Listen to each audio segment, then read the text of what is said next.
My favorite movie of 2024 was completely snubbed at the Oscars, so I want to talk about it. Let's talk about Challengers. Challengers is an original script by Justin Kuritzkes and directed by one of my favorites, Luca Guadagnino. The story revolves around the love triangle between our three main players, Tashi, Art, and Patrick. We get to see them through the span of many years and how their lives and careers as tennis players develop, and how, no matter how much time it has passed, none of them can let go of one another. I love this movie for many reasons, but the one I feel is the more important is the dynamic between the three main characters.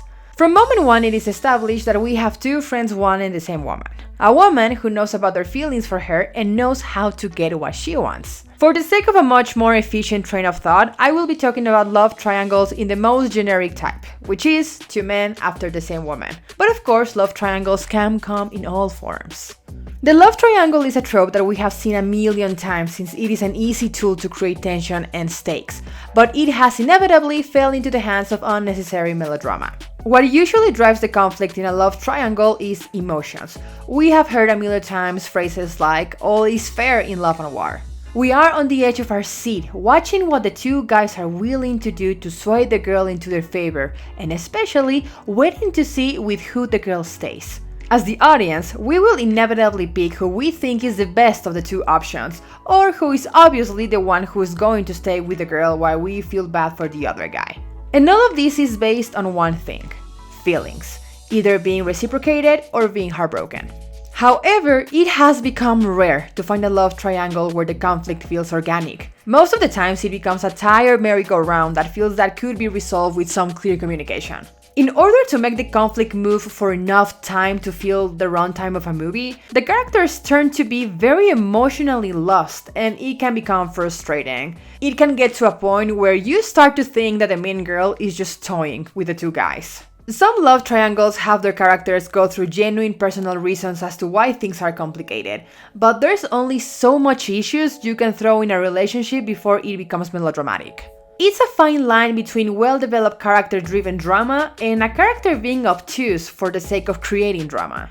So when the love triangle was presented in Challengers, I was a bit skeptical, I was a bit nervous, and I was intrigued. The premise of a love triangle between three tennis players did sound kind of steamy. Knowing Luca Guadagnino's style, when I saw that famous sneak peek of the movie with Zendaya sitting between the two guys, I was buzzing, just like everybody else. However, this just raised my alarms that I was about to be faced with a love triangle movie. Then, I finally watched it. And I was gladly surprised to discover that, yes, there was indeed a love triangle, and that wasn't what made me happy. What made me happy was that this love triangle is an ever-changing power dynamic, and a love triangle where we start at the end. Challengers start with a fated match between Patrick and Art while Tashi sits on the audience, right in the middle watching the ball go from one side to the other. At that moment, during our first watch, we have no idea the tension that exists between the three of them. We briefly see a small chunk of the match, and then we are sent back in time right before the game takes place. We find out that Art and Tashi are married and have a daughter. Art is a professional tennis player with a huge sponsors behind him, and Tashi is like both his manager and trainer. While they are together, it's obvious their priorities are very different. Art's career as a professional tennis player has been declining as he has found it hard to win any of his matches. As Tashi talks and talks about tennis, Art is almost absent-minded. He is pondering about retiring, but Tashi is holding him back. She pretends to give Art an option, but there's a clear subtext in her tone that gives away she would be displeased if Art gave up his career. And then we understand something happened. Art has been struggling to play well because he had an injury which stopped him from playing, and he recently made a comeback. With this, Tashi comments how she would have loved to have a comeback like his, to be able to go back to play. Just with that small scene, before we knew anything about what is to come, we could see why Tashi insists so much on Art going back to play instead of retiring. She's pushing him to do what she would want to do, and he obeys her in order to keep her happy. Then we see the other side of the coin. Patrick isn't such a prominent professional tennis player. He skips from one tennis competition to the other to make money to get by, and he tends to sleep in his car. In other words, Patrick is in a very dreary situation. Upon finding out Art also is participating in the same challenger as him, Patrick recoils. We are sent into the current match between them, and with a swift transition, we see a much younger Patrick and Art playing tennis as partners. So, something definitely happened. But what? Something that this movie makes incredibly right is establishing the self-interest of each character and how they behave towards each other. Art is the most sensitive, and not as in emotional, but he seems to be more in touch with what truly matters to him. Art does not like Tashi because she is successful and hot. He falls for Tashi because of her dedication to tennis, her form when playing, and her discipline. Patrick is callous. He is more impulsive and even a little bit shallow. He does what he wants and whatever feels good for him. Patrick likes Tashi because indeed, she's hot and successful. And lastly, Tashi. Tashi is much simpler to explain. She's determined and she likes to be in control. She knows how capable she is and she doesn't let anything stop her. And with her, this love triangle stops being about feelings and starts being about winning. Starts being about topping the other. It takes Tashi 2 seconds to realize both Patrick and Art are into her. She toys with them a little, enjoying the control she has over them. And that is a control that she would never let go. And that is what made the love triangle in this movie so refreshing. In this story, Tashi does not dwell too much on who she wants to be with. She makes her decision about what's more convenient for her. When they first met, she is a rising star up to become one of the best tennis players. So, how does she decide who she wants to date? Well, whoever wins the match, whoever proves to be better at tennis. And this sets into motion the dynamic of the love triangle. It is about competing. It is the thrill to see who wins. And even though the movie starts with Patrick and Art completely head over heels for Tashi, and Tashi kind of toying with them, eventually, Tashi finds herself as emotionally invested as the guys. The aspect of Patrick and Art being so incredibly close is not only to tease the idea of a romantic interest between them, as it is hinted that Patrick is bisexual, but to make us understand how intertwined they are. Even if you have feelings for a friend, the type of closeness these two share is monumental. It is something unique to see. And when Tashi enters the dynamic, it's like she added fuel to the fire till she ended up burned as well. Once Patrick and Tashi become a thing, Art doesn't wait much to try to interfere in their relationship. While Patrick is on tour, he invites Tashi to have lunch, all with the intention to tell her that he thinks, subtexting that he actually knows because he is the one closest to Patrick, that Patrick isn't in love with Tashi. Now, I wonder, is Art doing this because he is in love with Tashi, or because he misses the adrenaline that competing with Patrick gave him? So somehow, he is still playing that game. Tashi snaps, telling she doesn't need Patrick to be in love with her, but it is obvious Art did get into her mind. Later that week, Patrick arrives to Stanford to see Tashi, and it becomes obvious something is not completely right. As they're about to hook up, Tashi cannot stop talking about tennis, and this is turning off Patrick, so he asks her to stop. This makes Tashi get up from him and begin warming up. In here, Tashi was trying to pull away from Patrick based on what Art had said to her. She wants to pretend she's only interested in Patrick because he also plays tennis. And this is why she starts to trash Patrick's way of playing. And this is why Tashi starts trashing Patrick's talent in tennis. Since she feels she is losing emotionally, she needs to feel like she is superior to him in any way. She needs to feel like she's winning again. And the only thing that she feels confident in is tennis. She calls Patrick's game messy and that he won't go far the way he is now, and that it would be embarrassing for her to be with someone like him if he doesn't get better. Patrick gets defensive, telling her that he isn't one of her fanboys, and that she cannot boss him around like she does with Art. And then he says something that rubs Tashi the wrong way. I am not your fan, I am your peer. That would mean that Patrick and Tashi are on the same playing field, and she won't take that. She likes to think she is the winner among them. She is above him, and so they break up. Something that is very significant in the movie is how easily the characters seem to wear each other's clothes. Tashi keeps Patrick's shirt, and Patrick takes Tashi's shirt. Even when they are walking away from each other, they are left with something from the other, lingering in them. And as we know, the injury that ends Tashi's career happens. Patrick isn't there, but Art is. And with this, Tashi gets her fears about Patrick confirmed. It doesn't matter if they are true or not. Feeling hurt about Patrick not loving her and him not attending her match was enough for Tashi to scream at Patrick to leave her alone for good. From here on, a lot of things happen in the story. We see how Art and Tashi became a team, with Tashi playing as his coach, and how they became a couple. Another thing that we learn is that many years later, once Tashi and Art are engaged, Patrick bumps into Tashi, wearing the shirt he took from her when they broke up nonetheless, like an omen of how much he thinks about her. Tashi isn't looking good. She's alone, having a drink, watching tennis stats, because that's all she does. Patrick goes into the bar and eats quick before they start kissing and then they leave. This marking the first time Tashi cheats on Art with Patrick.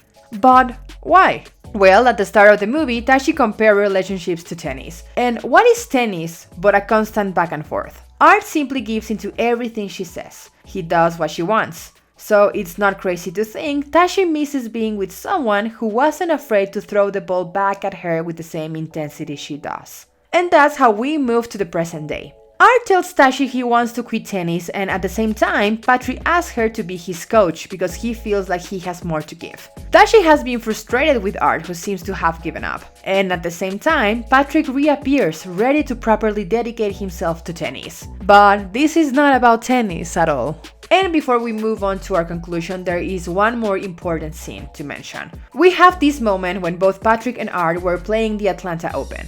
In there, Patrick goes to the sauna where Art is, acting all friendly and ready to reconnect with his all-time friend. Art is not taking it. He understands what Patrick is doing, or he suspects at least. Art is not taking it. He understands what Patrick is doing, or at least he has a clue. He doesn't want to let Patrick back into their lives because inevitably they would fall back into the same dynamic that they had when they were in high school. But that time around, Tashi is his fiancé. He doesn't want another man all over his girlfriend. In this conversation, Art says two very significant things. First, he tells Patrick, it's about winning, and I do that a lot. Their dynamic was always about who would win. And in here, Art makes it clear that Tashi is his coach, Tashi is his team, Tashi is going to be his wife. He won.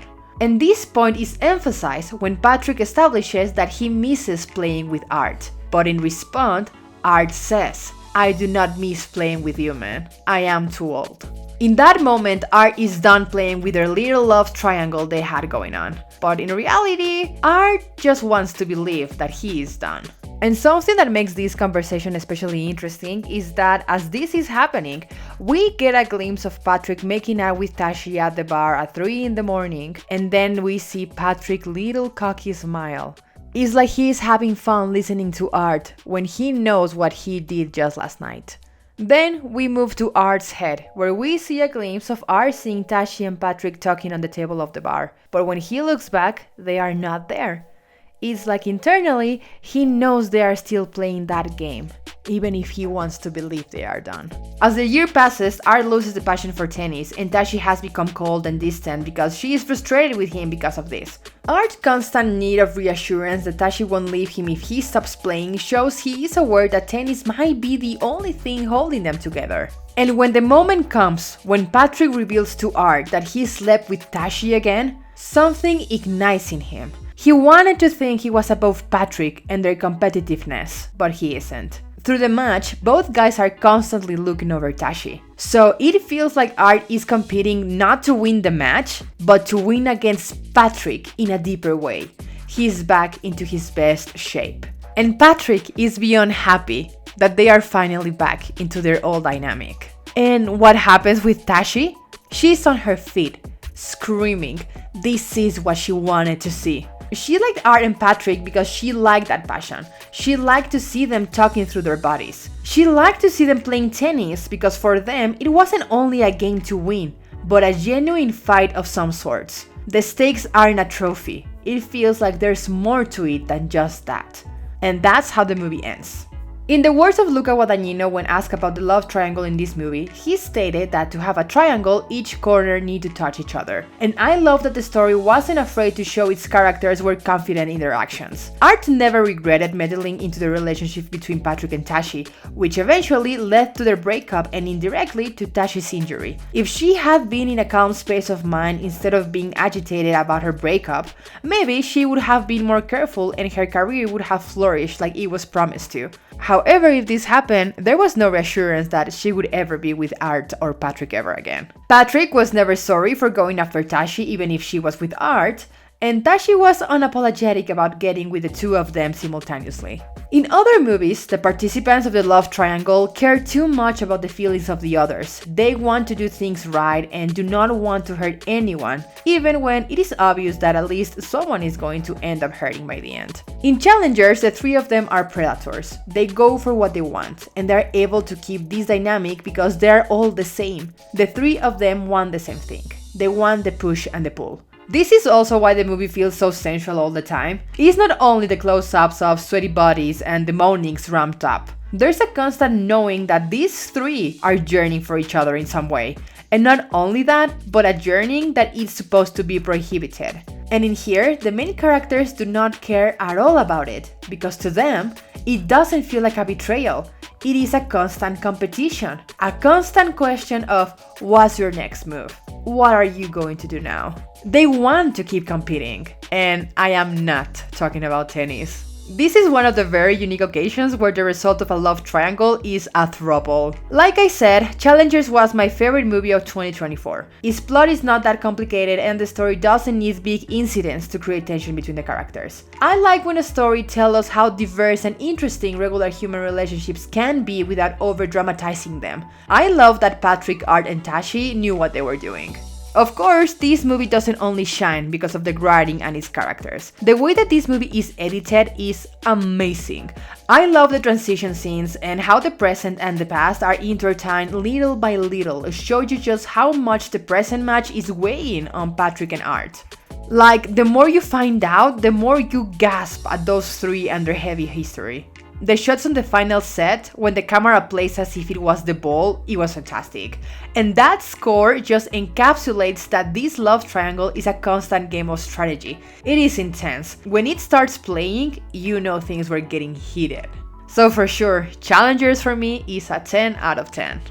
And just lastly, I'm gonna add here that one of the reasons I think Challengers was not nominated at the Oscars was because when Emilia Perez won Best Movie at the Golden Globes, Luca Guadagnino stood up and walked away. And I have this feeling that the Academy did not like that, and that's why they didn't give Challengers any nominations at the Oscars. But that is just a little conspiracy theory that I have for myself.